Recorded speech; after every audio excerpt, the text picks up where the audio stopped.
शरणागति के बाद भी अगर भय लगता है,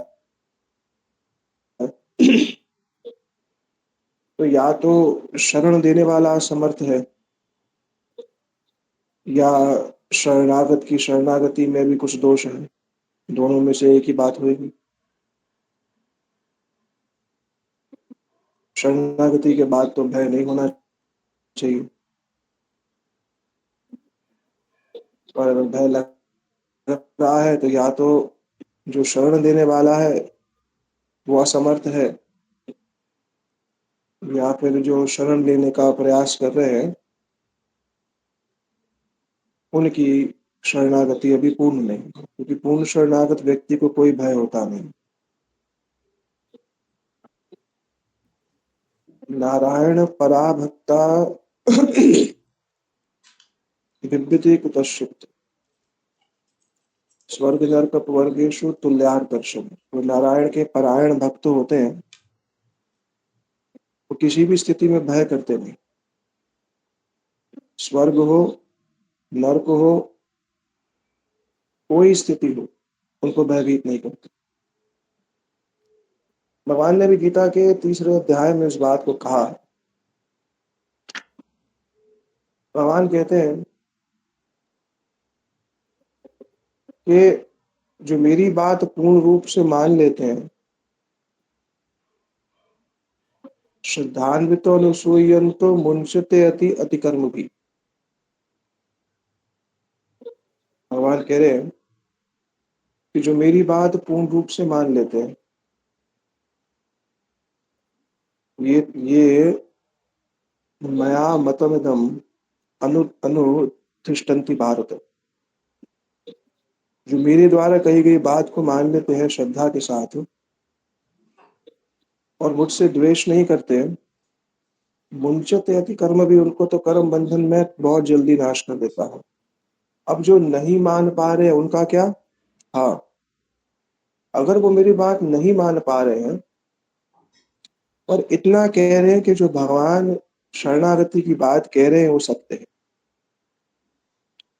मेरी वैसी शरणागति नहीं है, मेरा वैसा विश्वास नहीं है, पर कम से कम स्वीकार रहे कि हाँ भाई, भगवत शरणागति का बहुत बड़ा प्रभाव होता है। कल मेरे 17-18 साल पुराने एक इस्कॉन के मित्र घर पे आए थे। इस चक्कर में, इस कारण से मैं कल क्लास नहीं ले पाया था। और जब गुरु जी से दीक्षित होने से पहले की बात है, गृहस्थ ही है, सेक्टर 8 में ही रहते हैं, आप सब लोग जानते होंगे उनको। तो बड़े फेमस प्रचारक है इस्कॉन के, प्रशांत मुकुंद प्रभु। इसने नाम सुना उनका, प्रशांत मुकुंद प्रभु का? इस्कॉन के। नहीं भैया, हाँ, मैंने नहीं सुना। हाँ। तो वो, जी जी। हाँ, तो वो मेरे पुराने मित्र है बहुत। 18 साल से हम लोग मिले नहीं एक दूसरे से। उन्होंने बीच में 2-3 बार मिलने का प्रयास किया, तो वो दूसरे की बात करी, वो 4-5 घंटे कल घर आए थे। गृहस्थ है वो, 2 बच्चे हैं उनको। आए तो थे अपने प्रश्नों का समाधान करने के लिए। कुछ एक ग्रंथ अध्ययन की इच्छा है उनकी, और वो सब चीज़ों तो अलग बात है। तो कह रहे थे मेरे को कि आप कुछ, और जब मैंने उनके जीवन की शरणागति से संबंधित घटनाएँ सुनी, एक गृहस्थी होकर के जैसा उनका जीवन है, अचंभित हो गया आप। मतलब वही 18 साल, वो छोटी-सी पुरानी कार में आए, 18 साल पुरानी। वरना प्रचारकों को तो सब प्रकार की विलासिता की उपलब्धि होती ही है। और बहुत बातें, सारी बात तो नहीं बता सकता, पर इतना है कि भगवत शरणागति में भगवान किस प्रकार से उनकी कितनी स्थानों पर रक्षा करी, योगक्षेम किया, उसको सुन करके अचंभित रह गया। मैंने उनको कहा कि आप, उद्देश्य तो यही था आपके आने का कि आप कुछ शास्त्र के प्रश्नों का समाधान चाहते हैं, बट जो भी बातें हैं, आगे भी कुछ इच्छा है, पर व्यक्तिगत रूप में मैं जो हूँ आपको कुछ नहीं दे सकता। व्यक्तिगत रूप में मेरा इतना सामर्थ्य नहीं है, जिस प्रकार से आपने जीवन यापन किया है पिछले 18 सालों में। अद्भुत, अद्भुत व्यक्ति। और अ, ये जो बात यहाँ पर कही जा रही है कि कृष्ण हमारे साथ है, से प्रभु था गीते कौन अध मेरे भय। कृष्ण साथ हो तो हमें किस अधम का भय है, क्योंकि ये पाषंडी लोग ये सब बात कर रहे थे। तो कल उनके जीवन चरित्र को सुन करके मेरे को बार-बार याद आ रहा था कि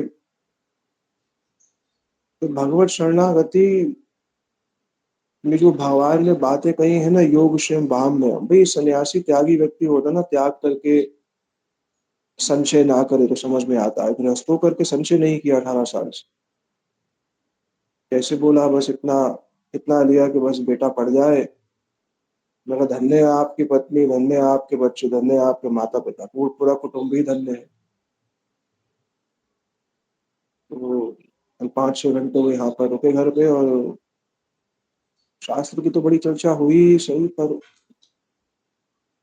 उनकी उस भावना को देख कर के कि वो भगवान पे आश्रित हैं, और भगवान कैसे घटनाएँ जो उन्होंने बताई बहुत सारी अद्भुत बातें। तो यहाँ जो बात कही जा रही है ना, कि शरणागत को कोई भय नहीं है, वो बात सत्य है। शरणागत व्यक्ति को कोई भय नहीं होता है, कल मेरा क्या होगा? और शरणागति पूर्ण ना होने पर निश्चिंतता नहीं आती है। निश्चिंतता ना हो तो भजन नहीं होता हम लोगों से, हम लोग चिंतित रहते हैं। तो श्रीमद् बलदेव विद्याभूषण जी ने इस बात को कहा कि जो भगवान की बात पूर्ण रूप से मान पा रहे हैं, भगवान कह रहे हैं श्रद्धान्वितो अनुसूयन्तो मुंचते अति कर्म भी, उनको तो मैं बड़े-बड़े कर्म बंधन के पाश से मुक्त कर देता हूँ। और जो नहीं मान पा रहे हैं, कम से कम वो ये मान लें कि जो मैं कह रहा हूँ सत्य है, तो कुछ समय में उनका चित्त भी इस संदेह से दूर हो जाएगा कि मैं ही उनका परम रक्षक हूँ, मैं ही उनका परम रक्षक। वृंदावन के एक बहुत प्रसिद्ध साधु हैं, उन्होंने 7 बार गंगोत्री की यात्रा करी है, पैदल, अकेले, कोई साथ नहीं, कोई पैसा नहीं, कुछ नहीं, 7 बार।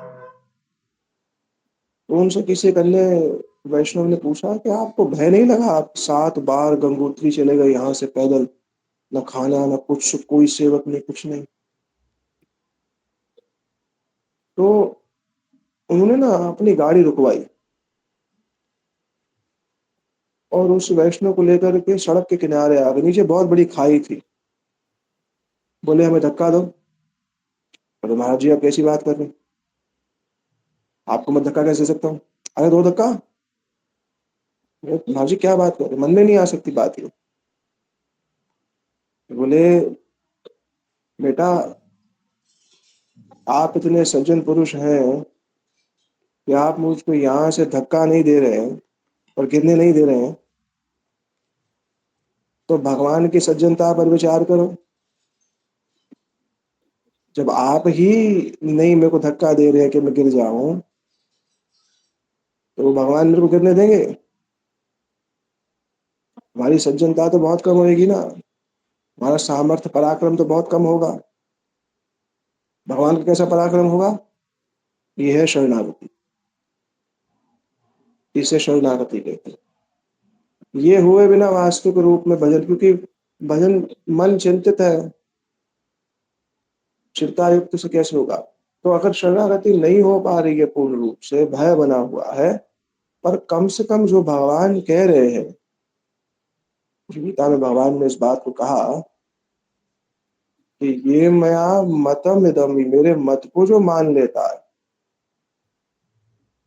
अनु अनु तिष्ठन्ति भारत, उसको तो मुक्त करता हूँ, पर जो मेरे मत को नहीं मान पा रहा है पर कह रहा है कि हाँ आप परम रक्षक हैं, मैं चाहता हूँ मेरे जीवन में भी ऐसी स्थिति आ जाए कि आप परम रक्षक हैं मेरे हर स्थिति में। उसका भी संदेह दूर करके, उसके भी चित्त को शुद्ध करके, उसकी पूर्ण शरणागति करा करके, उसके भी कर्म बंधन का नाश मैं कर देता हूँ। अब शिवास पंडित तो बड़े उदार थे।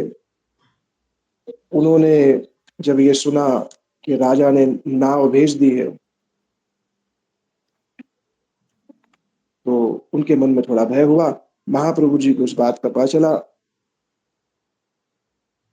और भक्त लोग तो नहीं जानते थे महाप्रभु जी ने अवतार लिया है। ये भी अपने आप में एक स्थिति है, जानते भी हैं और नहीं भी जानते। जानेंगे तो लीला पुष्ट नहीं होगी, और नहीं जानेंगे तो बाह्य रूप से कुछ भय दिखेगा, जैसे अर्जुन में दिखा भय, भगवान के नित्य पार्षद में भय दिख गया। तो महाप्रभु जी ने अपना स्वरूप आरंभ करना प्रकाशित किया, और महाप्रभु जी सुंदर रूप धारण करते हुए गंगा के निकट आ गए। सबने कहा है इसको तो कोई भय नहीं है, राजकुमार की भांति यहाँ वहां घूम रहा है। गंगा किनारे गायों को देखा, और गाय आकर के महाप्रभु जी के शरीर को चाटने लगे। तो महाप्रभु जी ने कहा मैं वही हूँ, मैं वही हूँ, ऐसा महाप्रभु जी बोलने लगे। और ऐसे करते करते करते एक दिन पापा आप सब कुछ चाय से ही खाते पीते हो? महाप्रभु जी मैं वही हूँ, मैं वही हूँ, माने भक्त के हृदय में थोड़ा भय आया। लोटा भर के चाय बना के रख दिया करो पापा की एक थर्मस तो में। महाप्रभु जी ने क्या किया, है फिर शिवास रोटी भी पंडित जी उससे, के घर फिर की ओर आ ब्रेड गए, उससे, फिर पराठा उससे, और थोड़ी और थोड़ी कप में ले हुंकार लेके करते हुए चाय बोले, पीते। "ए शिवासिया, क्या कर रहा है?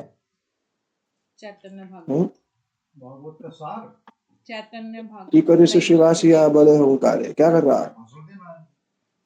शिवास ये पंडित है जी ये जिस कक्ष में श्री नृसिंह देव की ये है पूजा कर रहे थे, ये तो उसके चैतन्य द्वार पर प्रभु बार बार भागवत, लात मारने लगे। ये चैतन्य भागवत से। शिवास पंडित जी का जो कक्ष था, चैतन्य जिसमें वो भगवान नरसिंह देव की आराधना कर रहे थे, उस ये पर तो बार इसमें से बार बनाते लात हैं। जो है महाप्रभु जी मारने लगे। अरे किसकी पूजा कर रहा है, किसका ध्यान कर रहा है? जिसकी पूजा कर रहा है उसको अपने सामने विद्यमान देख। बहुत बार प्रत्यक्ष आश्वासन की आवश्यकता होती। पापा के लिए तो शास्त्र सब्जी का बन तो जाएगी, बस आश्वासन क्या है है, ही सही, लोटा भर के चाय रख दो बना के। शास्त्र तो अपनी तरफ से आश्वासन दे ही रहा है, पर शास्त्र आश्वासन से भी बहुत बार प्रत्यक्ष आश्वासन, कुछ कुछ विशेष परिस्थितियों में प्रत्यक्ष आश्वासन की आवश्यकता। शास्त्र भी प्रत्यक्ष ही है एक तरफ से देखा जाए, पर कोई आश्वासन देने वाला व्यक्ति हो कि हाँ तुम भयभीत मत हो, चिंता मत करो, मैं हूं, कि तुम भजन करो, जो भगवत प्राप्ति होगी। ये जो विश्वास दिया जाता है ना, यही भजन कराता है। अब व्यक्ति में विश्वास ही ना हो और वो भजन कर रहा हो, हरिनाम कर रहा है, पर उसको किसी ने इतना विश्वास ही नहीं दिया आज तक कि तुम भजन करो, भगवान मिलेंगे ही मिलेंगे,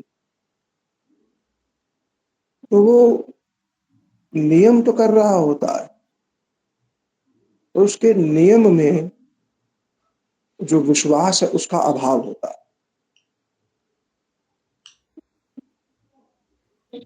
भजन तो कर रहा है पर उसके अंतर मन में वैसा विश्वास नहीं, वैसे निष्ठा उसमें नहीं हुई। निष्ठा क्या है, गुरु जी कहा करते थे, गुरु जी कहते थे निष्ठा वो स्थिति है जहां पर नाम करने में कोई रसोत्पत्ति नहीं हो रही। हरिनाम करते समय कोई रसोत्पत्ति नहीं हो रही है, पर फिर भी दृढ़ता पूर्वक हरिनाम करता है कि नहीं करना है, करना है, चाहे कुछ भी हो जाए, ये निष्ठा है। भगवान कह रहे हैं इंद्रियों से बड़ा है मन, क्योंकि मन इंद्रियों को संचालित करता है। मन से श्रेष्ठ है बुद्धि, और बुद्धि से श्रेष्ठ है आत्मा। अभी वर्तमान स्थिति में मन का ही प्रभाव चल रहा है सारा। मन जैसा कह रहा, मन जैसा अनुभव करा रहा है वैसा हम लोग अनुभव कर रहे हैं। जबकि इंद्रियों और मन से अपने आप को बाहर निकाल करके बुद्धि बल से आत्मधर्म में प्रतिष्ठित करना है। इंद्रियस्य इंद्रियर्थ्य राग द्वेष व्यवस्थित। और मन कुछ कह रहा है और मन की ही हम लोग सुन रहे हैं, तो आत्मधर्म में प्रतिष्ठित कैसे हो? क्योंकि मन का तो वासनामय संस्कार बना हुआ है। हमारे मन का तो वासनामय संस्कार बना हुआ है, और वासनामय संस्कार कभी हमें कुछ शुभ कर्म कराता है, कभी अशुभ कर्म कराता है। और भगवान कह रहे हैं कि त्रिगुण विषया वेदा नस्त गुण अर्जुन निर्बंधो निर्योग क्षेम आत्मवान। अपने बुद्धि बल से अपने मन को जीतो।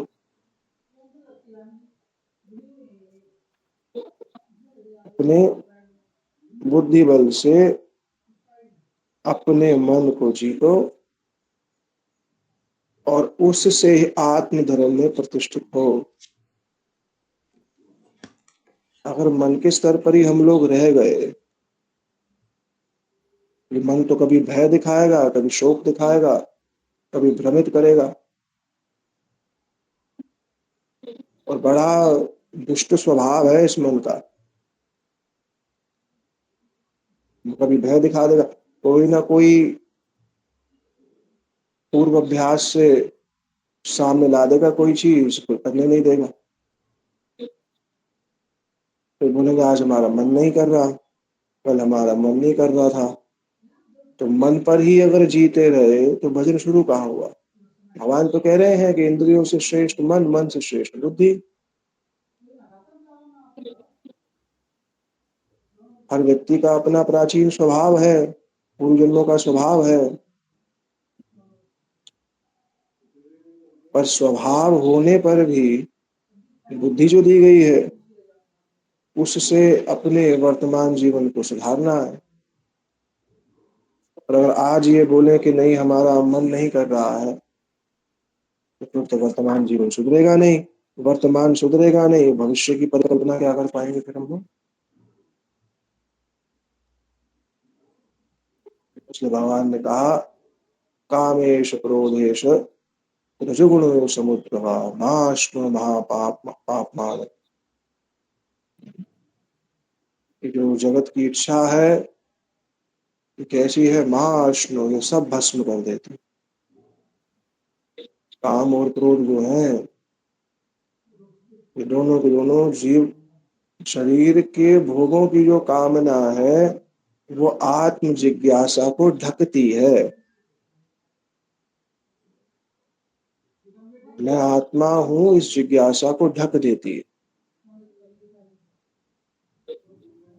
विशेष करके उसमें भगवान ने काम को ही प्रधान माना।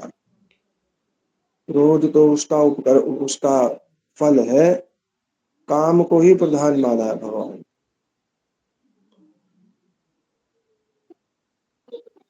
यहाँ पर महाप्रभु जी आए, बोले मैं वही हूँ, तुम भयभीत क्यों होते हो? महाप्रभु जी को देख करके श्रीवास पंडित जी की समाधि भंग हुई। चतुर्भुज रूप महाप्रभु जी का देखा, शंख चक्र गदा पद्म धारण किए हुए प्रभु वीरासन पे बैठे हुए थे और अभयता प्रदान कर रहे थे भगवान नृसिंहदेव के रूप। देखो, वैदुर्य मणि होती है एक, श्री कृष्ण बल्देव विद्याभूषण जी कहते हैं भगवान के अवतार कैसे एक वैदुर्य मणि अपने से अनेक रंग जो है प्रकट करती है।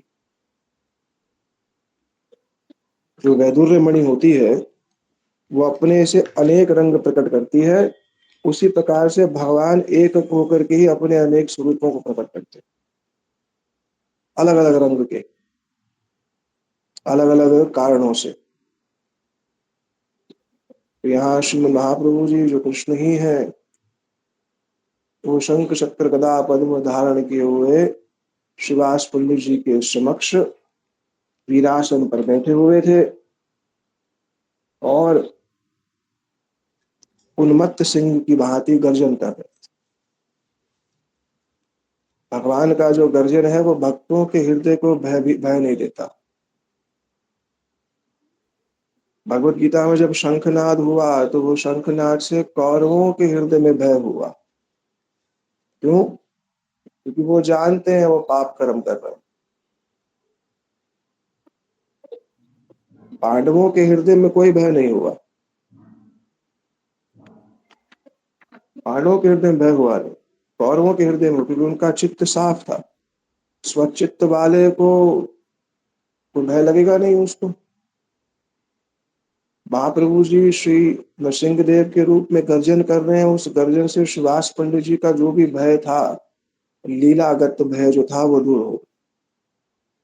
क्योंकि अब मेरे रक्षक मेरे सामने है, अब राजा क्या कर लेगा मेरा आकर।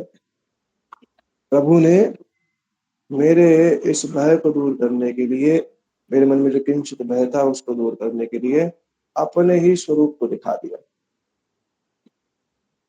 और बाएं बगल में ताल ठोकते हुए हुंकार कर रहे हैं। ये सब देख कर कृषिवास पंडित जी का शरीर कांप उठा, स्तब्ध हो गए, एक शब्द मुख से नहीं निकला। महाप्रभु जी ने कहा, ऋषिवास,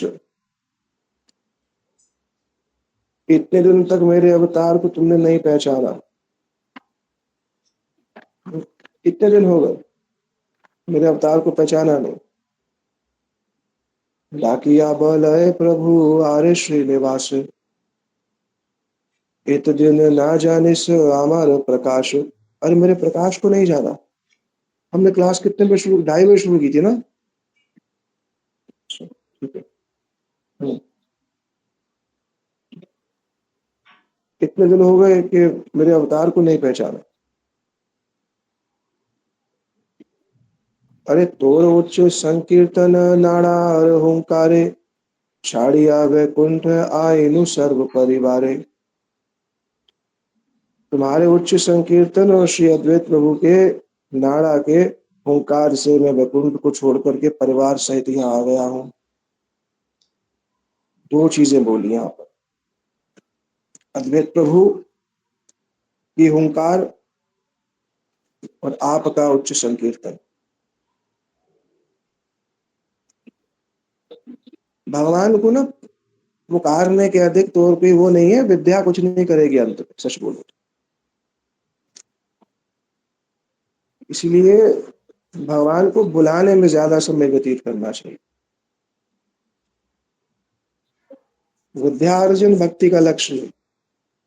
कल वो जो वैष्णव हमारे घर पे आए थे, वो बोल रहे, बोले यार मैं आपके सुनता रहता हूँ, आपको ऐसा और वैसा है और शास्त्र में प्रवेश है।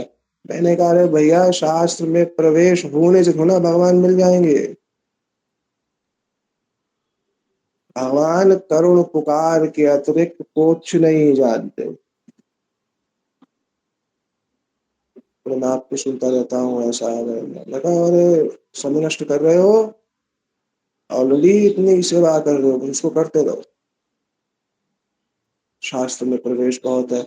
भाषणबाजी देने से थोड़ा भगवान मिल जाते।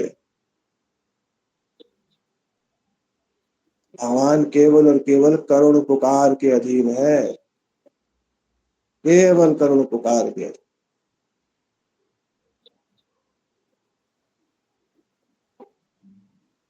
तो शिवास पंडित जी का जो महासंकीर्तन था, जगत के दुख से दुखी होकर के जो शिवास पंडित जी कीर्तन करते थे,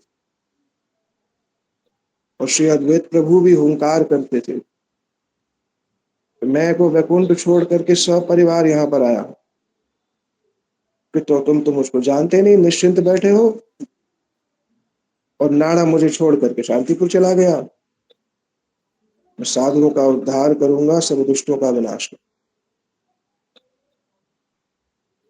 श्री बलदेव विद्याभूषण जी ने भी इस बात को कहा जी, यदा यदा धर्मस्य श्लोक की टीका में, कि भगवान को अगर धर्म ही स्थापन करना है तो फिर अपने किसी साधु के माध्यम से ही स्थापित कर दे।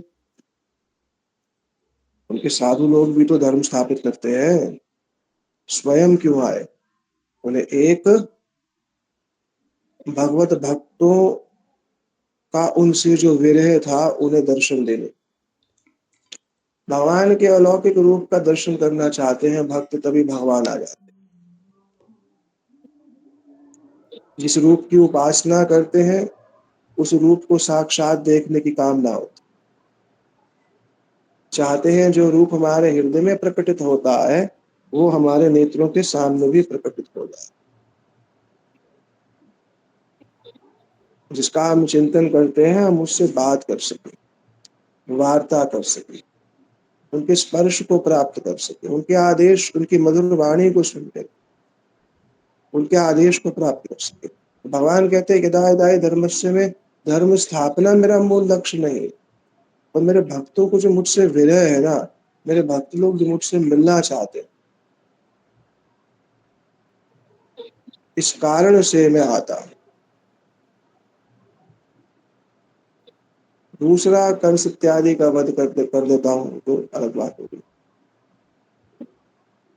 और धर्म की ऐसी स्थापना करता हूँ जिससे लोग मेरे निकट आ जाए। 3 कारण दिए श्री बलदेव विद्याभूषण जी। आने के 3 कारण दिए। पहला, भगवत भक्तों के लिए, मद भक्त विनोद आए, वो मेरे को देखना चाहते हैं। मेरे लिए वो एकांत में रोदन करते हैं कि प्रभु क्या हम इस जीवन काल में आपको देख पाएंगे? क्या इस जीवन काल में आपके साथ हमारा कुछ संबंध बनेगा या केवल बस हम आपके विषय में बोलते रहेंगे?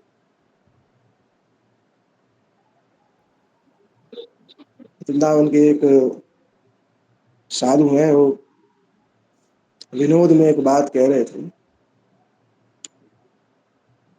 कह रहे श्री कृष्ण यमुना पुलिन पे गोपीजन के साथ विहार कर रहे। एक भक्त है, वो उनके पास जाता है, कृपा करो। अब कृपा करते नहीं, बार बार जाता है। उसने ठाकुर जी से कहा कि भैया आप मुझ पर कृपा कर दो, वरना मैं बार बार आकर के परेशान करूंगा। अब ये ब्रजवासियों की बातें हमारी समझ से बाहर है। मैं बार बार आकर के परेशान, ठाकुर जी ने बोला क्या कृपा करूं? बोले मेरे को अपने किसी शुद्ध रसिक संत के निकट वास दे दो, फिर आप अपने यमुना पुलिन पे खेलते रहो, आप भी निश्चिंत और मैं भी निश्चिंत। मैं भी आपको बुलाऊं, मैं भी ठीक है उनके पास रहूंगा, तो बार बार आपको नहीं बोलूंगा मुझ पर कृपा करो कृपा करो। आप कृपा कर दो, मैं रसिकों के समाज में अपना बैठूं, आपका नाम कीर्तन करूं, उसी में ही मत रहूं, आप अपना यमुना पुलिन पे विहार करते रहो। ना मैं आपको फिर क्या होगा कि बार बार जो आपको मैं परेशान करके आपकी लीला में विघ्न डालता हूँ ना, वो नहीं होगा। इतनी भावनाएं भक्तों की हो सकती है, हम लोग नहीं समझ सकते। कुछ सीमित वस्तु थोड़ी ना है। जब अनंत जीव हैं और शुद्ध भक्ति का आचरण करते तो उनके मन में अनेक भावनाएं आती। रोष भी होता है, असहायता भी होती है, हर्ष भी होता है, सब एक साथ उदित होते हैं। एक क्षण अत्यंत हर्षित है, अगले क्षण अत्यंत उदास। एक क्षण साक्षात वार्तालाप हो रही है, अगले क्षण उस वार्ता के अभाव में रोदन कर रहे हैं। क्योंकि जिसको भजन का रस मिल जाता है वो उस क्षण की प्रतीक्षा करता है। इस जगत में किसी को भोगों का रस मिला हो तो वो क्या करता है? प्रतीक्षा करता है, मेरे को वो भोग फिर से कब मिले, क्योंकि वासना उसकी वासना क्या है? उसकी वासना में शरीर में वो रस छिपा हुआ है, वही उसको बार बार कार्य कराता है। वासना मतलब स्वभाव। श्री बलदेव विद्याभूषण जी कह रहे वासना मतलब स्वभाव। अब इसे किसी को जगत के शरीरों को भोगने का सुख मिला हो तो वो क्या करेगा? वो हर क्षण प्रतीक्षा करेगा फिर कब मिले मेरे को, उसकी प्रतीक्षा यही होगी। ऐसे ही जिसको भक्ति का जिसको भजन का रस मिलना आरंभ होता है, तो ना मिलने पर वो फिर क्या होता है? लालायित होता है, उत्कंठा चित्त होती है उसको। अत्यंत उत्कंठित होते हुए कभी भगवान से वार्तालाप करता है, कभी भगवान इससे के प्रति रोष भी कर देता है। महाप्रभु जी ने कहा, चिंता की कोई बात नहीं है, मैं सब दुष्टों का विनाश कर दूं, मेरा स्तव करो। अब भगवान बड़े विचित्र हैं, अपना स्तव खुद करा रहे हैं।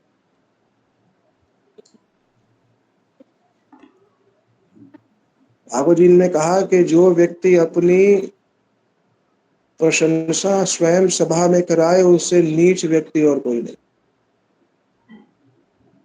जो ये कहे ना प्रत्यक्ष या अप्रत्यक्ष रूप से कि मेरी महिमा गाओ, बोले वो सबसे निम्न कोटि का व्यक्ति। महिमा किसी से गवाई तो ना जाती, महिमा तो होती है।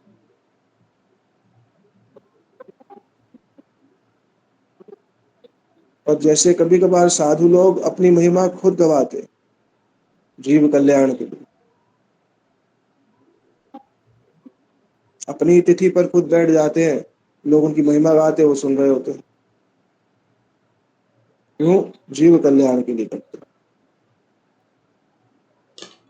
एक समय, क्योंकि अपनी महिमा और अपने किए गए पुण्य और भजन को कहने से वो नष्ट हो जाता। महाराज ययाति एक समय पुण्य इत्यादि कर्म करके पहुंचे कहाँ? स्वर्ग। महाभारत में आ रहा है। और वो इंद्र के साथ महाराज ययाति को समान आसन मिल गया। अब इंद्र ने विचार किया, मैं तो इतने यज्ञ करके इंद्र बना, ये थोड़े से पुण्य करके यहाँ पहुंच गए। इंद्र के मन में आया कि इनका पतन कराना चाहिए। अगर ये अपनी मुख से ही बता दे इन्होंने क्या क्या पुण्य किए हैं, तो इनका सारा पुण्य नष्ट हो जाएगा। मैंने इतना दान दे दिया, मैंने इतना ये सब कर दिया, मैंने इतना जप कर लिया, मैंने आज ये सब जितनी बातें हम लोग कहते रहते हैं, इससे सारा प्रभाव नष्ट हो जाता है, जब दूसरों को दिखाने के लिए हो रहा है। तो इंद्र ने पूछा ययाति से कि बताइए आप कैसे इतना स्वर्ग पहुंच गए। तो ययाति ने कहा कि मैं अपने मुख से कैसे कहूं, पर आप कह रहे हो तो बता देता हूँ। तो ययाति ने अपने सारे के सारे एक एक करके जितने भी पुण्य थे वो सब बताने लगे। और जैसे जैसे वो अपने पुण्यों को बताने लगे, वैसे वैसे उनके पुण्य नष्ट होने लगे। ऐसे ही भजन भी ऐसे ही होता है, बिल्कुल ऐसे ही होता है भजन। जहां आपने कहा वो लुप्त हो जाए, जहां आप दूसरों को रिझाने के लिए कहेंगे लुप्त हो जाएगा। तो उसी समय ययाति का सिंहासन हिलने लगा और एकदम से गिरने लगे। अब ययाति ने कहा इंद्र से कि आपने ठीक नहीं किया मेरे साथ, पर कोई बात नहीं, आप इतनी कृपा कर दीजिए कि मेरे को मेरा पतन वहां कराइए जहां साधु जन बैठे। प्रमाण है कि स्वर्ग का पुण्य भी क्या है, अनिश्चित है, पर वहां गिराए जहाँ साधुओं का समाज है, भक्तों का समाज है। तो वो वहां गिरे जहाँ भक्त लोग हरि कथा कर रहे थे। अब यहाँ आ गए ना, यहाँ से अब पतन कभी नहीं होगा। भक्तों के समाज से पतन नहीं होता, अगर वो भक्तों के अनुसार जीवन जी ले तो कोई संभव नहीं पतन हो जाए। तो अपने पुण्य गिनाना, अपने नाम जप को गिनाना, ये सब बात जितनी भी हैं सब के सब नष्ट कर दें, सब बात नष्ट कर दे। महाप्रभु जी कह रहे मेरा स्तव करो। अरे आप कैसे प्रभु हैं, स्वयं करो स्तव करो।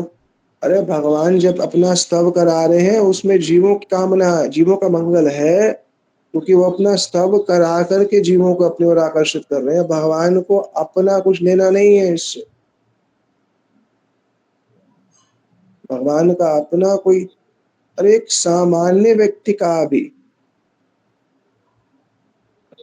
एक सामान्य व्यक्ति का भी, एक व्यक्ति जिसको आत्मा की रति प्राप्त हो गई है, भगवान गीता में कहते हैं यह तो आत्मरतेव स्यात् तृप्तश्च मानव।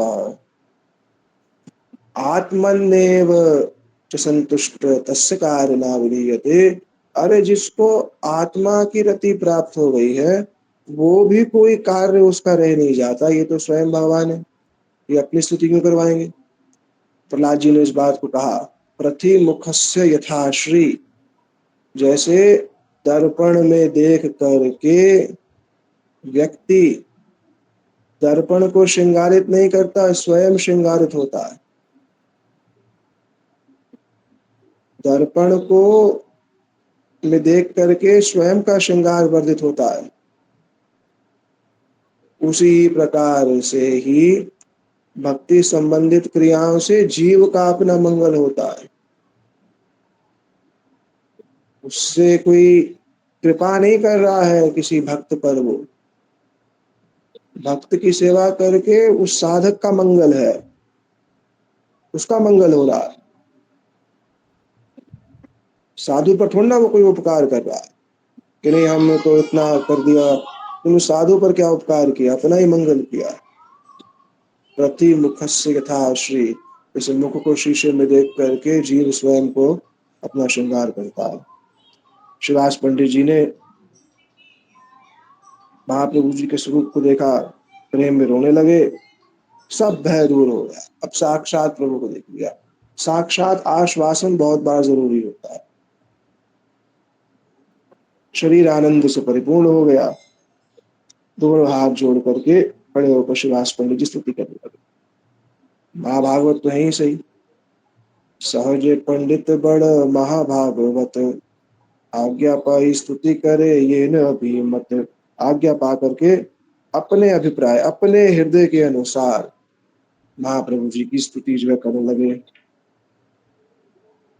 और भागवत, श्रीमद् भागवतम जी में जो श्री ब्रह्मा जी के मोहनाश का प्रसंग है, जो श्री ब्रह्मा जी की स्तुति है, उसी में से ब्रह्मकृत स्तुति का प्रथम श्लोक पढ़कर उन्होंने स्तुति करी, माने प्रमाणिक बात कही।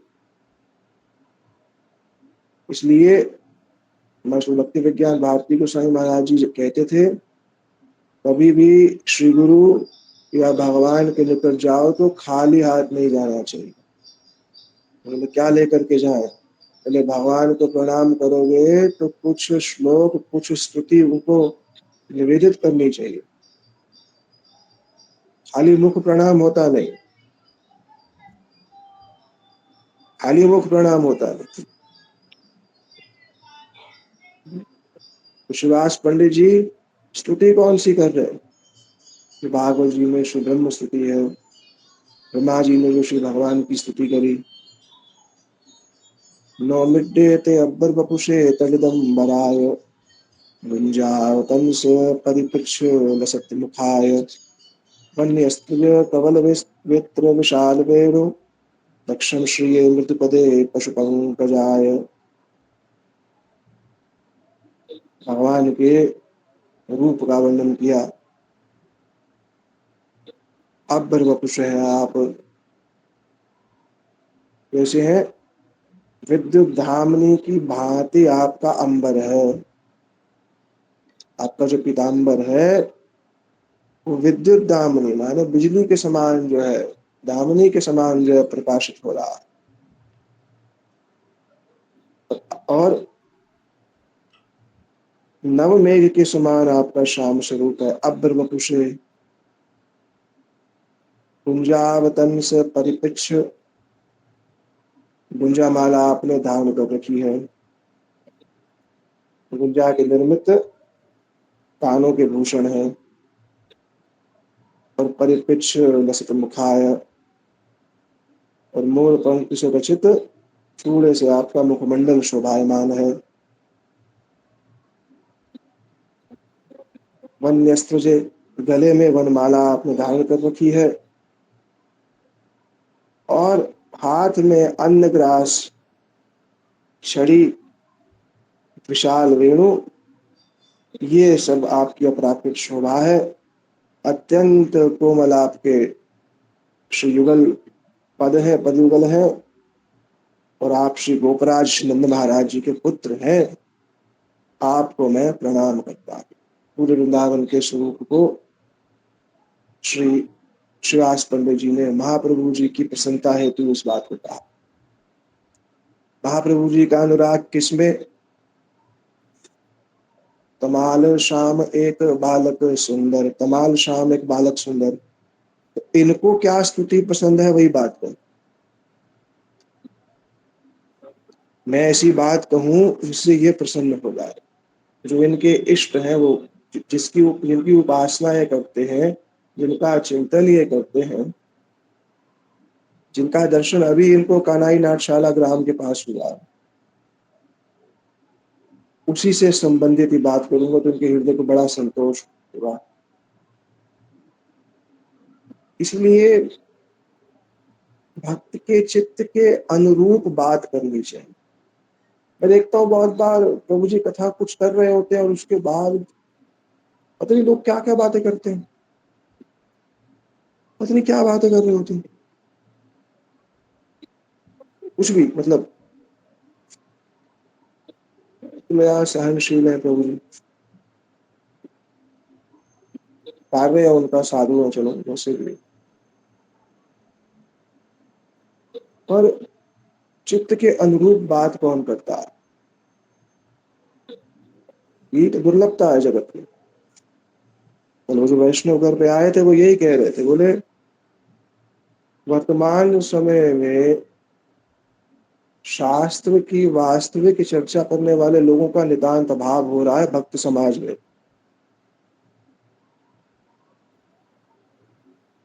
शास्त्रीय चर्चाओं का अभाव हो रहा है। ना आसान नहीं है मिलना। तो वही देखा भी जाता है कि बस ये जो भक्त का चित्त है वो कहाँ है। तो शिवदास पंडित जी ने महाप्रभु जी के चित्त के अनुरूप श्लोक कहा। तो जी महाप्रभु जी की दशा, उससे उससे चित्त बड़ा प्रफुल्लित हो जाता है। इसने मेरे मन के भीतर बात को समझ करके बात कर, मेरे मन की स्थिति को देख करके बात। पीछे हमारे वैष्णव ने मेरे को बताया, वो गए मिलने के लिए प्रभु जी से।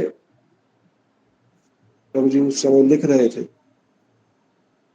भक्ति विज्ञान भारती गोसाई महाराज जी का ऑडियो टेप सुन करके लिख रहे थे और बड़े आवेश पूर्ण लिख रहे थे।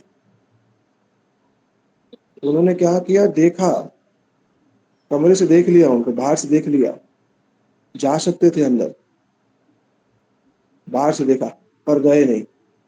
फिर मैंने बाहर से प्रणाम किया और चला। बोले क्यों? बोले उनके आवेश को देख करके मैं समझ गया इस समय जाऊंगा तो वो तो बात कर लेंगे, पर जो उनके हृदय में इस समय उस कथा को सुन करके जो भावोत्पत्ति हो रही है वो नष्ट हो जाए। बात सुनकर के बड़ा अच्छा लगा। कह रहे मैंने बाहर बाहर ही उनकी पादुका को प्रणाम किया और चलाया। समय की अनुकूलता, समय समय को देख करके बात करी। बहुत जरूरी काम ऐसा था भी नहीं, पर फिर भी चला जाता, वो तो उदार है, बात कर ही लेंगे। पर मैंने बाहर से ही उनको प्रणाम कर दिया और ऐसे किया कि वो देख भी ना पाए, क्योंकि वो जो समय था वो लिख रहे थे वो अलग है।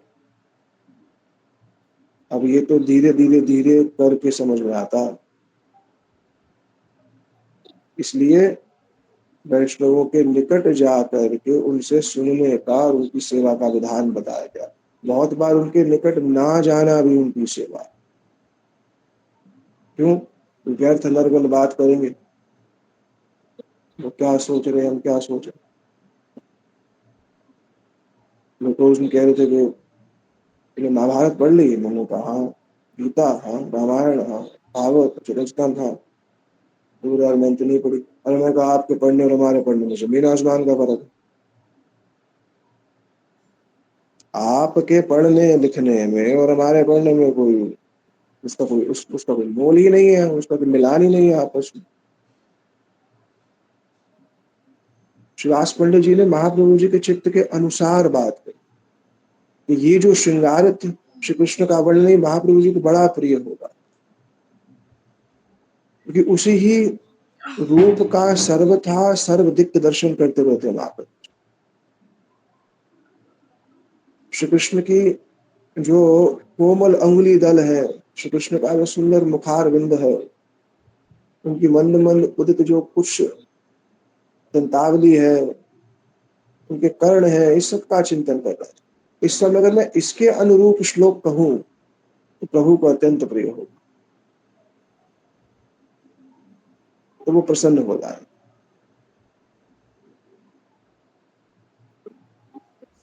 शिवास पंडित जी ने श्लोक को कहा, तब शिवास पंडित ने कहा, शंबर चरण आमार नमस्कार, नव घन वर्ण पीत वसन याहार, शचिर नंदन पाए मोर नमस्कार, नव गुंजा शिखी पुच्छ भूषण याहार। श्री महाप्रभु जी के चरणों में मेरा, उन शिव शंबर के चरणों में मेरा नमस्कार है, जिनका वर्ण नवीन मेघ के तुल्य है, जो पीताम्बर पहने हुए हैं। और महाप्रभु जी का वर्ण तो नवीन मेघ के तुल्य नहीं, पीताम्बर तो पहना नहीं हुआ, प्रमाणित कर दिया, यही कृष्ण से ही गौर। इसकी उपलब्धि है उनको कि महाप्रभु जी कृष्ण एक है। केवल कह नहीं रहे हैं, जानते हैं कृष्ण महाप्रभु एक ही वस्तु है। हम लोगों को तो अलग अलग प्रतीत होते हैं, और फिर कोई सुना देता है उनके विषय में तो थोड़ा कुछ भाव बन जाता है। तत्वतः तो श्री राम नरसिंह इत्यादि सब तत्वतः एक है, पर हमें अलग अलग दिखते हैं। कि अनुभूति होने पर एकत्व का अनुभव होता है। उससे पहले तो कहा, उससे पहले कह रहे हैं शास्त्र पर विश्वास है, कोई संशय नहीं है, और अनुभूति होने पर तत्व का अनुभव हो जाता है। फिर विशिष्टता का दर्शन होता है, फिर तारतम्य सही रूप से समझ में आता है।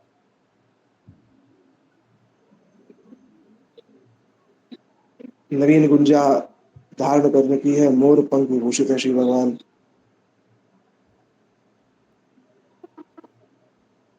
मोर पंख पर मणिया इत्यादि हैं, और उसको देख करके इंद्रियों की वृत्ति जो है वो स्थगित हो गई।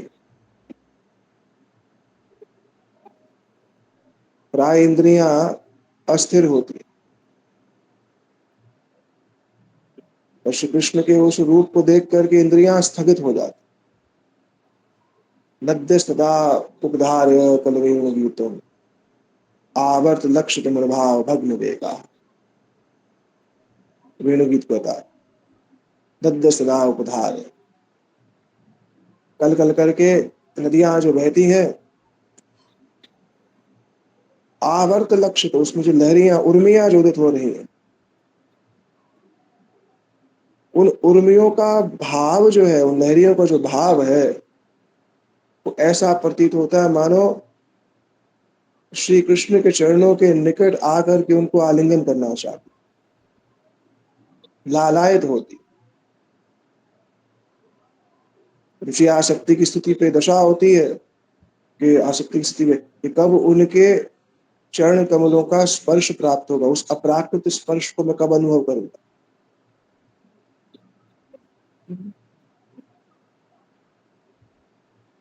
और क्या है वो स्थिति? श्रेय कैरव चंद्रिका वितरण।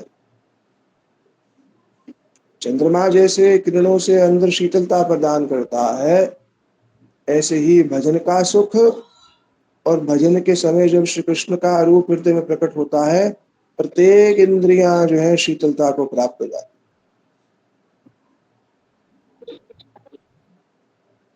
आत्मा शीतल हो गई तो इंद्रियां मन अपने आप शीतल हो जाता है।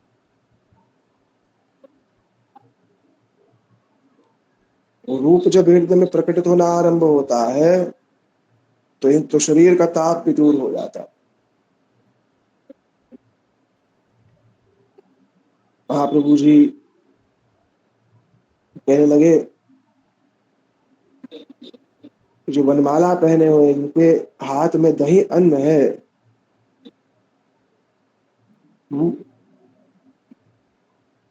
उन श्री गंगादास पंडित के शिष्य के चरणों में नमस्कार करता हूँ, जिनके मुख की रूप माधुरी कोटि कोटि चंद्रमाओं को जीतने वाली। जगन्नाथ पुत्र पाए मोर नमस्कार, परिकर सहित प्रणाम कर रहे हैं। कोटि चंद्र जिनि रूप वदन यार, कोटि कोटि चंद्रमाओं की सौंदर्य को तिरस्कृत करने वाला श्री कृष्ण का मुखमंडल है।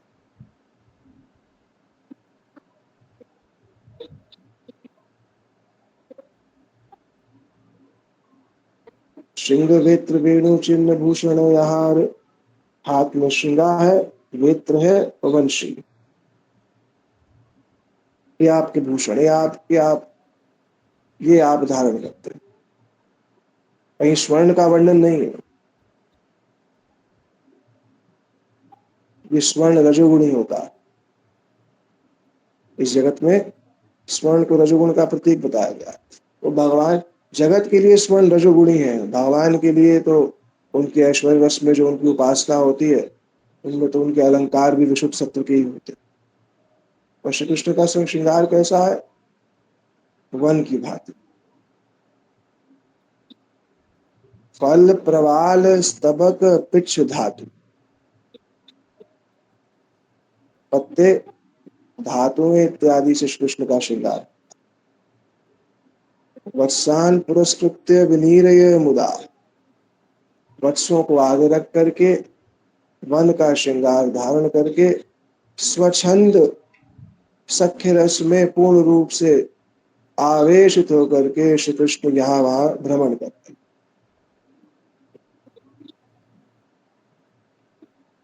एक स्वच्छंद जीवन का परिचय दिया गया है भागवत जी। आपके चरणों में नमस्कार है। चारों वेद जिनको नंद कुमार कहते हैं, चारी वेद यार भूष नंदेर कुमार, से तुम्हें तुम्हार चरण नमस्कार। जिनको लोग श्री नंद कुमार कहते हैं, चारों वेद, वो आप ही हैं।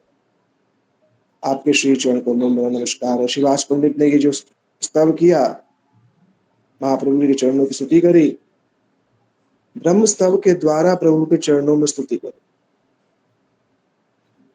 तो जो कुछ मुख में आया उसी को ही स्वच्छंद रूप से बोलने लगे।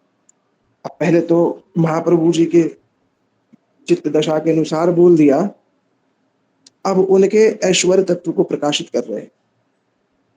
तुम्हें विष्णु, तुम्हें कृष्ण, तुम्हें यज्ञेश्वर, तुम्हारे चरणोगत गंगा तीर्थ वर। प्रभु आप ही विष्णु है, आप ही कृष्ण है, आप ही यज्ञेश्वर है। तीर्थ श्रेष्ठ गंगा जल आपका ही चरणोदक है। जानकी जीवन तुम्ही नरसिंह, अज भव आदि तव चरणेर भृंग। आप ही श्री जानकी के जीवन श्री राम है, आप ही श्री नरसिंह है। तुम्ही से वेदांत वेद्य तुम्ही से वेदांत वेद्य, तुम्ही नारायण, तुम्ही से छलीला बलि हैला हैया वामन। अरे आप ही श्री ब्रह्मा जी, श्री शिवादि जी, शिव जी के, आप यही श्री चरणों के भृंग भ्रमर है वो। आप ही वेदांत वेद्य हैं, आप ही नारायण हैं। आपने ही वामन बन करके बलि को छला था।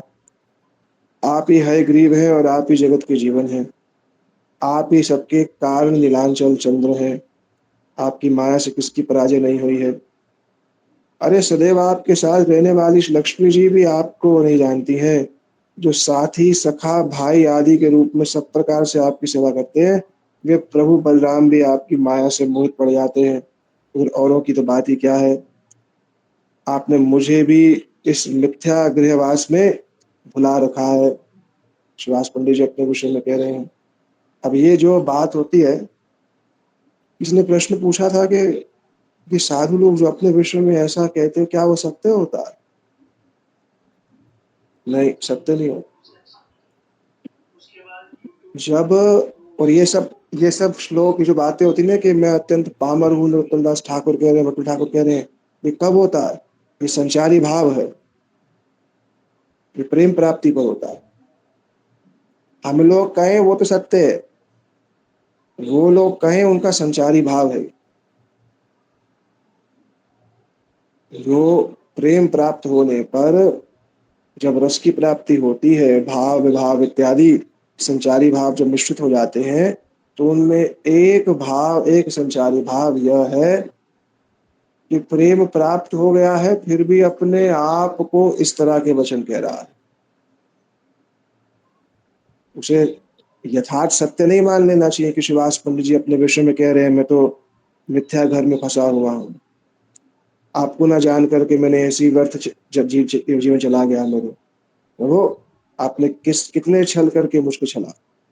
और सुनो प्राणनाथ, आपने मेरी पूजा की डलिया और धोती आदि तक उठा करके लाभ ले जाया करते थे, क्योंकि आप जैसे प्रभु का आज साक्षात्कार मिल गया है, इसके कारण मुझे कोई भय नहीं।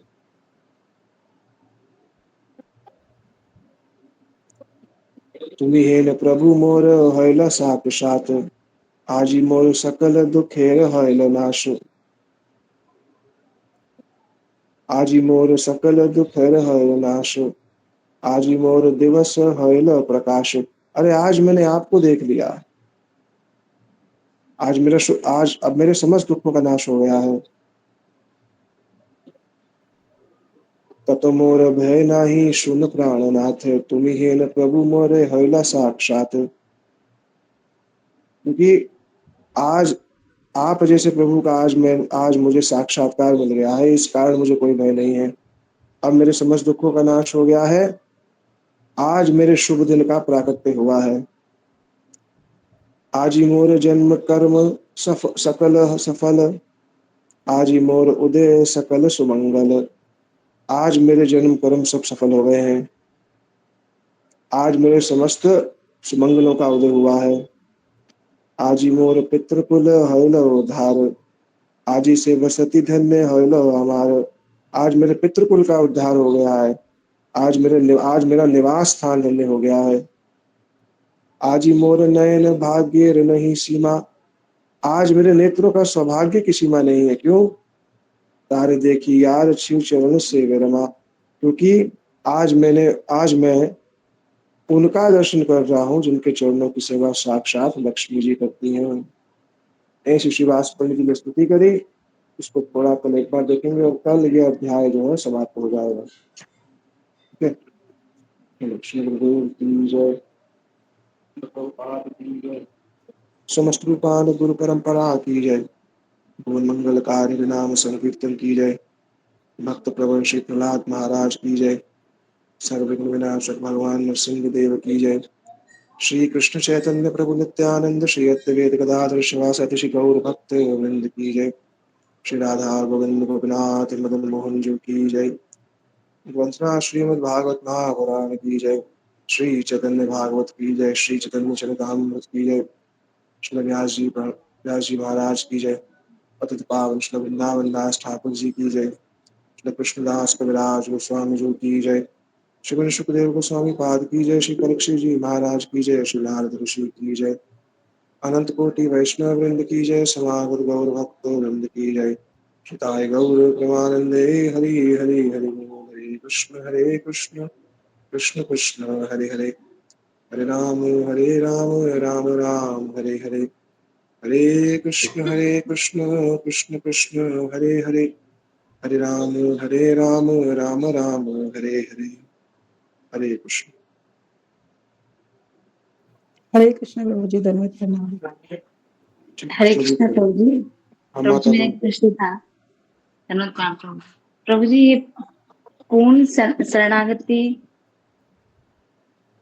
से क्या तात्पर्य है प्रभु जी? वो हमारी कभी हो सकती है? माता शरणागति का 6 उसके अंग हैं। शरणागति के 6 अंग हैं, किसको पता है? हाँ, किसी को पता है? जिसे नहीं प्रभु षडंग जी। नहीं, किसी को नहीं पता। देखो, शरणागति में ये विश्वास होता है कि भगवान ही मेरे रक्षक हैं, भगवान ही मेरे पालक हैं।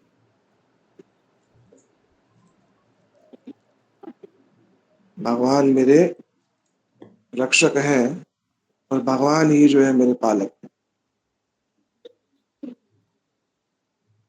अब इसके तो 6 अलग-अलग स्वरूप हैं, उसको तो अभी चर्चा की बात नहीं है। पर मुख्य तौर पर शरणागति क्या है? देखो, उत्तम शरणागति तो यही है कि जीव अपने संसार यापन के लिए भी कोई कार्य ना करे। सीधी सी बात है। अपना संसार चलाने के लिए भी कोई काम ना करे। पर ऐसी शरणागति त्यागियों और सन्यासियों में तो देखी जा सकती है। गृहस्थ में शरणागति है, नहीं हो सकती। पर नहीं हो सकती ये भी सिद्ध नहीं है, ये भी होती है। तो हम लोगों के लिए शरणागति का अर्थ क्या है? पहला तो जो आदेश दिए है वो आदेश हम रोज पालन करें, जो श्री गुरु का आदेश है। कम से कम इतना करें। और भगवान के विधान को स्वीकारें। जैसा भगवान हमारे जीवन में कर रहे हैं उसको स्वीकारें। इस स्तर पर तो केवल इतना ही किया जा सकता है। संपूर्ण रूप से भगवान पे अपने जीवन यात्रा के लिए आश्रित होना संभव पर है, पर जिनकी संसार भोगने की अतिशय कामना है अभी, फिर वो तो नहीं कर पाएंगे इस चीज को। हमें तो बहुत सी इच्छाओं के लिए धन चाहिए, तो हम तो वैसा नहीं जी सकते। ठीक है, कोई बात नहीं। भगवान ने तो बोला है इस बात को ना कि ये ते मतम इदम नित्यम अनुतिष्ठन्ति भारत। मेरे अनुसार जिएगा तो श्रद्धान्वित अनुसूयन तो कर दूंगा। और भगवान ने प्राय जो गृहस्थ है उनको जीवन यापन के लिए कुछ ना कुछ करने की ही हम लोगों को शिक्षा दी है, क्योंकि हम लोगों का श्रीवास पंडित जी की भांति अधिकार नहीं, हम लोगों का नहीं। पर अधिकार नहीं है इसका अर्थ ये नहीं है कि हम विलासिता में जीवन जिए, क्योंकि विलासिता में जीवन जिएंगे तो आत्मा की जिज्ञासा नहीं होगी। अपने जीवन को सरल सहज बना ले, विलासिता की तरफ ना भागे। बहुत विलासितपूर्ण जीवन रहेगा तो आत्मा की जिज्ञासा छुप जाएगी, ढक जाएगी। आवृत्तमेतम ज्ञानम देहिना। आत्मा की जिज्ञासा जो है वो ढक जाती है विलासिता में। तो हम लोग तो केवल इतना कर सकते हैं जो आज्ञा है, जो नियम है वो करें। भगवान जो जीवन में कर रहे हैं उसको अनुकूल रूप से स्वीकारें और विलासिता की ओर ना जाए। क्योंकि संपूर्ण त्याग हम लोगों से इस स्थिति पर नहीं हो सकता है, क्योंकि हमारी अवस्था जो है कुछ और है। और अगर उत्तम शरणागति की जो प्रश्न पूछा आपने वो क्या होती है, वो तो माता सीधी सी बात है, जहां सब तज भजिए नंद कुमार। बस, इसमें कोई दूसरा वाक्य नहीं है। सब कुछ छोड़ करके केवल कृष्ण भजन, ये उत्तम शरणागति है। सूरदास जी ने कीर्तन गाया ना, सब तज भजिए नंद कुमार और भजे ते काम बने नहीं मिट्यो न भव संसार। या तो अपने गृहस्थ को पूर्ण रूप से श्री कृष्ण को समर्पित कर दो। कर सकते हो तो बहुत अच्छी बात है, तो सब कुछ त्याग की आवश्यकता नहीं है। कर सकते हो तो, और नहीं कर सकते जितनी मात्रा में उसको सहज बना लो। ये दो हमारे लिए करणीय चीजें हो सकती हैं। क्योंकि परित्याग के हम लोग अधिकारी नहीं अभी वर्तमान स्थिति में नहीं। और ना ही किसी को, जिसकी बुद्धि संसार में लगी हुई है पूर्ण रूपेण से, उसको कभी नहीं बोलोगे जाकर के संसार छोड़ो, क्योंकि वो छोड़ने के बाद भी यही करेगा। न बुद्धि भेदम जने अज्ञानाम कर्म संगिना योषेत सर्व कर्माणि विद्वान युक्त समाज। तो ऐसी एडवाइस नहीं दी जाती, ये पालन नहीं कर पाएंगे। पर ये जो कुछ है मुख्य बातें हैं, एक जो नियम है वो ना छूटे, दूसरा विलासिता की ओर हम लोग ना जाएं, और तीसरा जीवन की अनुकूल प्रतिकूल परिस्थिति में भगवान का अनुग्रह माने। इतना करने से ही हम जिस आश्रम में स्थित है उस आश्रम की शरणागति पूर्ण मानी जाए। ठीक है। जी जी प्रभु जी। तो प्रभु जी जब हमारे अनुकूल होता है तो हम प्रसन्न होते हैं, मान के चलो भजन ही है या हरि नाम है। लेकिन जब प्रतिकूल होता है तो वहाँ नेचुरली स्वाभाविक है कि डर या हम्म, मतलब कहीं ना कहीं कोई बात ये नहीं, जो वो मेरा आएगा। क्योंकि अभी निष्ठा, क्योंकि अभी जो रुचि की स्थिति है वो नहीं आई।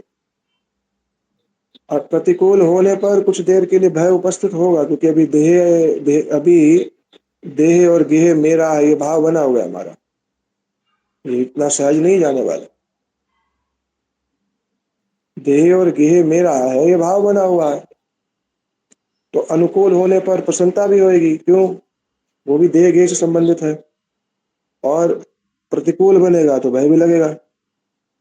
पर अगर भजन के लिए भय लग रहा है कि भजन ना छूट जाए, तो ये भय अच्छा, चालाकी नहीं चलेगी वहां पर,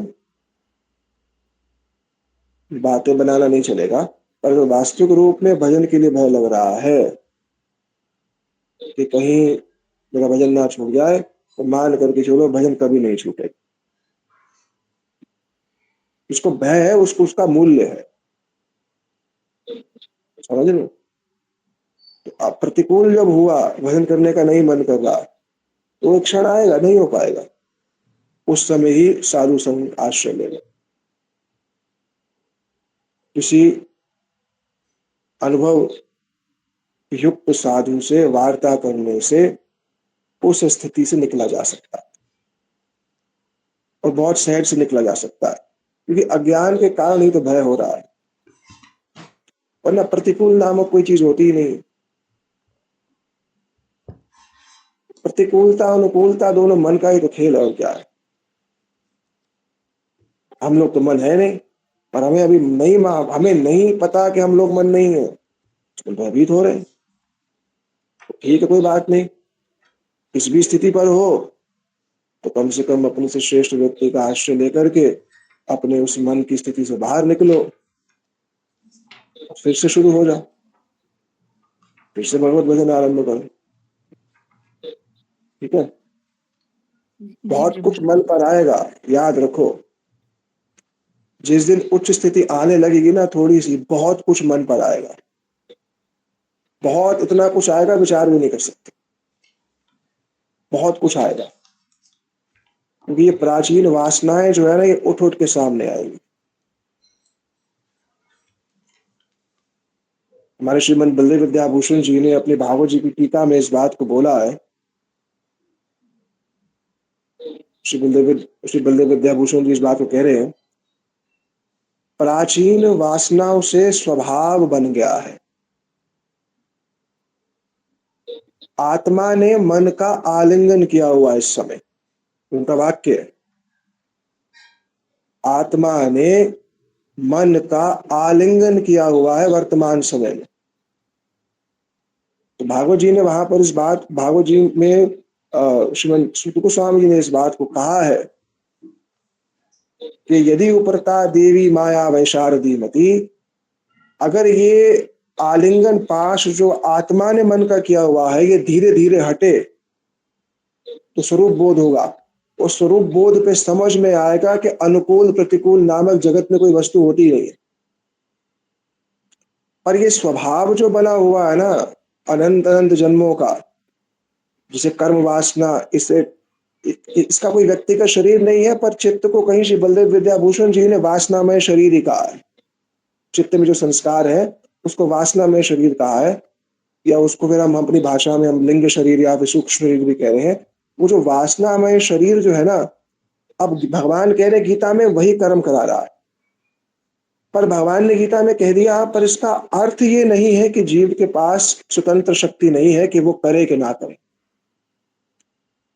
भगवान कह रहे हैं कि प्रकृति यान्ति भूतानि निग्रह किम करिष्यसि, अरे स्वभाव इतना बलवान है कि तुमसे करवा ही देगा वो। तो अर्जुन ने प्रश्न किया कि जब करवा ही देगा तो फिर कुछ करने की क्या आवश्यकता, कुछ भी ना करे फिर तो। तब भगवान ने कहा नहीं, इंद्रिया इंद्रिय अर्थेभ्यो राग द्वेष व्यवस्थितो, अपनी इंद्रियों को इससे खींचो, इन सब चीजों से खींच करके, बुद्धि से खींच करके, इंद्रियों से बलवान मन, मन से बलवान बुद्धि, बुद्धि से बलवान आत्मा, और आत्मा से बलवान भगवान। ये पूरा क्रम तृतीय अध्याय के अंदर आ रहा है। भगवद गीता की टीका में पढ़ रहा हूं तो उसमें पूरा क्रम उन्होंने इस बात को बताया है। तो अगर भजन ना छूट जाए, ये भय लग रहा है, ये तो बहुत अच्छा भय है, ये तो लगना चाहिए। ये तो बहुत अच्छा भय है कि भैया भजन ना छूट जाए। ये भय किसको लग रहा है? किसी को, संसार को कोई और भय लग रहा है, तो भक्त को भय लग रहा है मेरा भजन ना छूट जाए, तो फिर नहीं छूटेगा। क्योंकि भय रहेगा तो अपराध का बोध रहेगा, अपराध का बोध रहेगा तो साधु अवज्ञा संत निंदा नहीं होगी, वो नहीं होगी तो भजन छूटने का सवाल ही नहीं। ठीक है। बाकी प्रतिकूल जब मन पे आए, किसी के वाक्य हो जाए, घर में दुर्घटना हो जाए, सब घटनाएं होंगी इस समय। इसलिए गुरु जी कहा करते थे कि निष्ठा की स्थिति पर भजन में ना मन लगने पर भी जो निरंतर कर रहा है, क्यों? क्योंकि मेरे को नियम दिया गया, मैं उस नियम को नहीं छोड़ूंगा। महर्षिपाद पद्मेश्वर प्रभु जी कहते थे इस बात को, कहते हैं भैया जिसने अनुकूल प्रतिकूल दोनों में अपने नियम को नहीं छोड़ा ना, वो निष्ठा पर आ गया। अनुकूल प्रतिकूल दोनों में बुद्धि बल से नहीं छोड़ा, क्योंकि यहाँ बुद्धि का चक्रवर्ती पाद जी कह रहे हैं श्री माधुर्य कादम्बरी में, बुद्धि का अत्यधिक समावेश होता है निष्ठा में। रुचि आने पर बुद्धि का समावेश प्राय कम हो जाता है, क्योंकि अब भजनीय वस्तु जो श्री कृष्ण है ना, उनके भजन में रुचि हो जाती है। अब कथा कीर्तन बड़ा सहज हो जाता है, अनुकूल प्रतिकूल का प्रभाव प्राय कम हो जाता है, संपूर्ण रूप से नहीं जाता, प्राय कम हो जाता है। आसक्ति की स्थिति आने पर बस वहां वो स्थिति होती है जहां पर जो भाव भक्ति का पहला लक्षण है, शांति, शांति आना आरंभ हो जाती है। फिर वो अलग प्रकार की अशांति है कृष्ण प्राप्ति की, वो तो अलग बात है। और ये मत मानो कि हम अनर्थ निवृत्ति में हैं तो हम में आसक्ति का आभास नहीं होगा। अनर्थ निवृत्ति की स्थिति में भी अगर साधक सिंसियर है, सच्चा है, तो निष्ठा और रुचि और आसक्ति की जो श्रेणी है उसका भी कुछ कुछ अंश उसको अनर्थ निवृत्ति में आभास रूप में प्राप्त होगा, क्योंकि वही जो निष्ठा रुचि और आसक्ति का आभास है ना, वही उससे आगे भजन करा रहा है। जैसे आपने किसी वस्तु को प्राप्त करना हो, उस वस्तु का आपको दर्शन ही ना हो रहा हो, तो आप उसकी प्राप्ति में निरुत्साहित हो जाएंगे। पर दूर से दिखे कि यार मुझे हिमालय चढ़ना है, चोटी दिख रही है बार बार, जब तक लक्ष्य दिख रहा है दूर से, जब तक लक्ष्य दिख रहा है तब तक उत्साह बना रहेगा। लक्ष्य धूमिल ना हो जाए इसलिए निरंतर साधु संग की आवश्यकता। लक्ष्य धूमिल ना हो जाए, माने लक्ष्य अप्राप्य ना प्रतीत हो जाए कि प्राप्ति, जब लक्ष्य जब ये बात बन जाए कि प्राप्ति नहीं होगा, तो फिर तो कोई चेष्टा क्यों करेगा? तो ये भय लग रहा है ना कि भजन ना छूट जाए, तो सबसे अच्छा भय, इस भय को बनाए रखो। यही भय एक दिन यही भय एक दिन रुचि में परिवर्तित हो जाएगा, क्योंकि यही भय नियम नियम में बांधेगा। और एक भय से संबंधित और भी बहुत अद्भुत बात है, श्री विश्वनाथ चक्रवर्ती पाद जी ने अपने भागवत जी के दशम स्कंद की टीका में कहा है, उसको मैं फिर कल ही कहूंगा। पर अच्छा भय लग रहा है तो बहुत अच्छी बात है, लगता रहे। भजन छूटने का भय सबको लगना चाहिए, साधु संग ना छूट जाए इसका भय सबको लगना चाहिए। ये भय बहुत अच्छा है, और जिसको लग रहा है वो धन्य है, उसको मूल्य समझ में आ गया है। ठीक है। बहुत सुंदर प्रभु जी, अभी आपने इतना उत्तर में इतने अच्छी बातें बता दी, हमें साधकों के लिए बहुत जरूरी है। लेकिन अभी आपने प्रभु जी बोला कि आत्मा ने मन को आलिंगन किया हुआ है, तो ये हाँ, मन ने आत्मा को नहीं किया। अगर आत्मा ने किया है तो इसका मतलब वो बलवती है। हमें मन हमें का तो अपना ऐसा, कोई सामर्थ्य, मन का अपना कोई सामर्थ्य नहीं है। मन तो जड़ है। तो प्रभु जी अगर ऐसा है फिर हमें बल क्यों नहीं मिलता भजन के लिए? क्योंकि आत्मा ने स्वयं को मन माना हुआ है। मान्यता आत्मा की है, मन की नहीं है। मन तो अपने आप कुछ मान ही नहीं सकता, मन तो निष्क्रिय है, केवल संकल्प विकल्प के अतिरिक्त और कुछ नहीं करता। मुझे समझ नहीं आया प्रभु जी। जैसे अभी आपने ऑर्डर बताया उसमें जो हमने भी सुना आपसे पहले आत्मा भी बलवान है, 11। आत्मा जी, बलवान है, पर जी। आत्मा ने मन को आलिंगन किया हुआ है, माने मन को अपना माना हुआ है। अब मन को अपना मानने के कारण क्या हो रहा है, मन में जो संकल्प विकल्प उदय हो रहे हैं उसे आत्मा अपना संकल्प विकल्प मान रही है। बलवान होने पर भी, बलवान होने पर भी माया के अधीन होने, माया के अधीन, माया के अधीन होने का जो स्वभाव है आत्मा का है, क्योंकि वो पृथक है भगवान से। पृथक माने इंडिविजुअल है। उसने गलत जगह देखा और पहली बार नहीं देखा, अनंत काल से देखा है। ये लिंग शरीर, हमारा तो शरीर बदला है ना, लिंग शरीर कहाँ बदला हमारा? जो हमारा लिंग शरीर है या सूक्ष्म शरीर है वो तो वही का वही है। और उस लिंग शरीर को मैं मान रखा है मैंने। मेरी मैं की परिभाषा ही तो धूमिल है वर्तमान समय में। अब कुछ कुछ स्पष्ट हो रही है, कभी स्पष्ट होती है कभी धूमिल हो जाती है। मैंने लिंग शरीर को मैं मान रखा है ना, तभी मन में उठने वाले संकल्प विकल्प को मैं अपना संकल्प मान रहा हूं। भगवान ने गीता में ना छाती ठोक करके एक बात कही है, आश्चर्यवद पश्यति कश्चितेनम आश्चर्यवत वदति तथैव च अन्यः आश्चर्यवत च एनम अन्य शृणोति श्रुत्वापि एव वेद च न कश्चित्।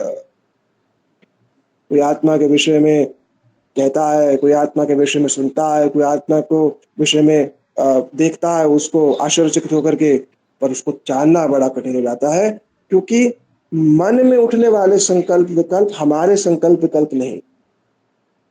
इसलिए भजन के प्रभाव से क्या होता है, लिंग देह नष्ट होना शुरू हो जाती है।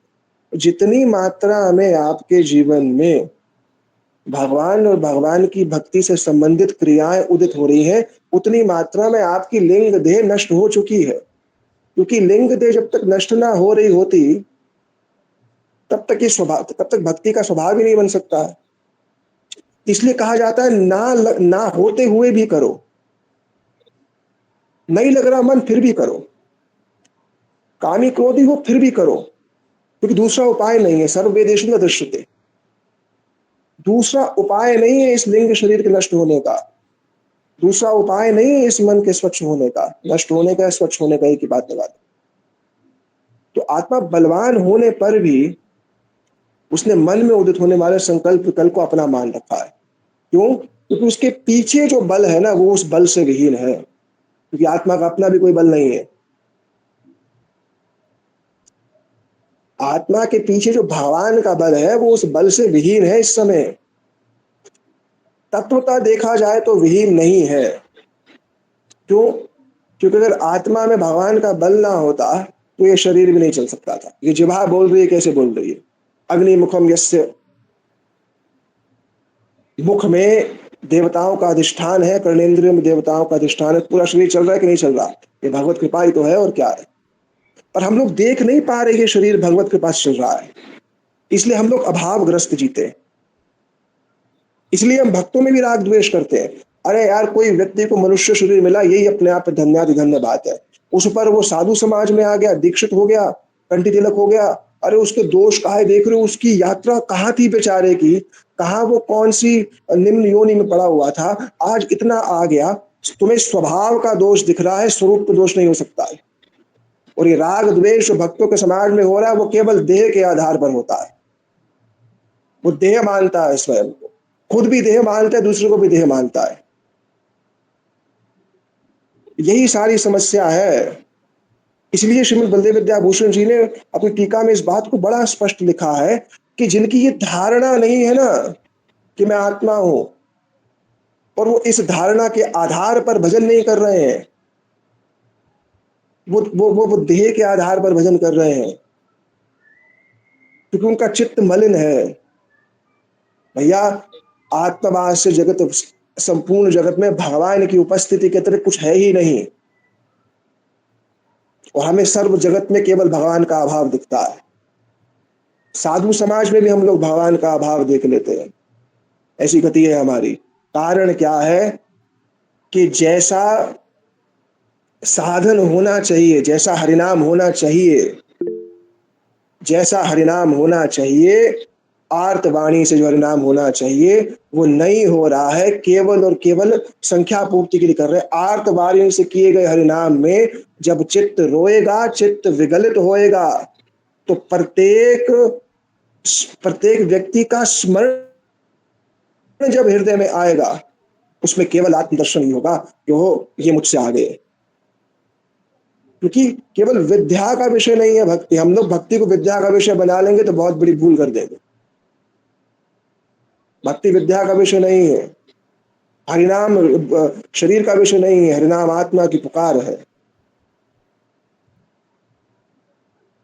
ठीक है जी, लेकिन प्रभु अगर अभी अनुभव नहीं है तो प्रार्थना में प्रार्थनात्मक रूप से तो कर सकते हैं ना, जैसे आपने कहा अवश्य, क्यों नहीं कर सकते? अवश्य, अवश्य। अब ये आप बोल रहे हो, कौन बोल रहा है? आप बोल रहे हो कि आपका मन बोल रहा है? कौन बोल रहा है इस समय? आत्मा ही तो बोल रही है। इसी का आधार ले लो और इस आधार पर भगवान से प्रार्थना करो। इस चीज का आधार ले लो कि जो बोल रहा है इस समय, कौन बोल रहा है? मन तो बोल नहीं सकता। शरीर तो जब जब चला जाएगा तो नहीं बोल रहा है। कौन बोल रहा है इस समय? आत्मा, आत्मा शक्ति, ही बोल चेतना। रही है। और जी, अगर इससे भी उत्तर बात बताऊं, आत्मा भी नहीं बोल रही, आत्मा से भगवान बुलवा रहे हैं। ये आइडेंटिफाई हो जाए कि उनका बल बुलवा रहा है, तो उनको बुलाए बिना रहेगा नहीं।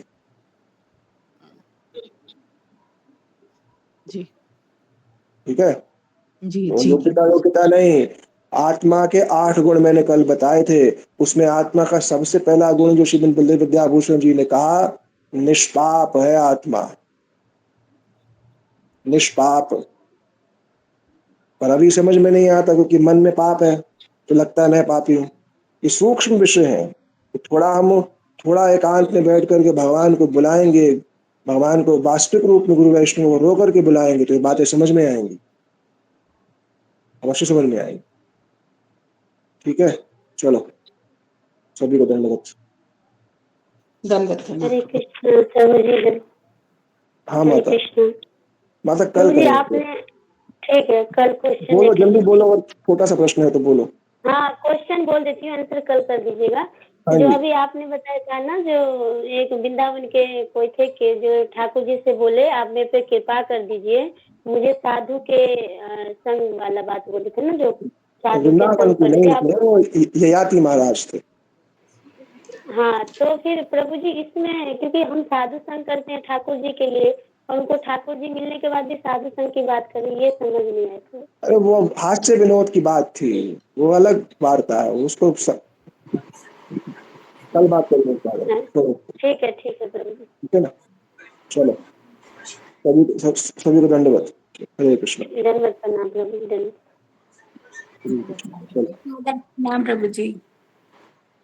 हरे कृष्ण, हरे कृष्ण। हरे कृष्णा प्रभु जी, धन्यवाद प्रणाम। हरे कृष्ण माता, कृष्णा सभी को प्रभु दंडवत। जी, धन्यवाद। हरे कृष्ण, हरे कृष्ण, हरे। हरे कृष्णा प्रभु जी, धन्यवाद प्रणाम। हरे कृष्णा। किसी के पास आज की रिकॉर्डिंग है, आज की क्लास की? हरे कृष्णा जी, हाँ जी दीदी की है। अभी वो थोड़ा हैवी हो जाती भेजेंगे है ना क्या? फाइल, बड़ी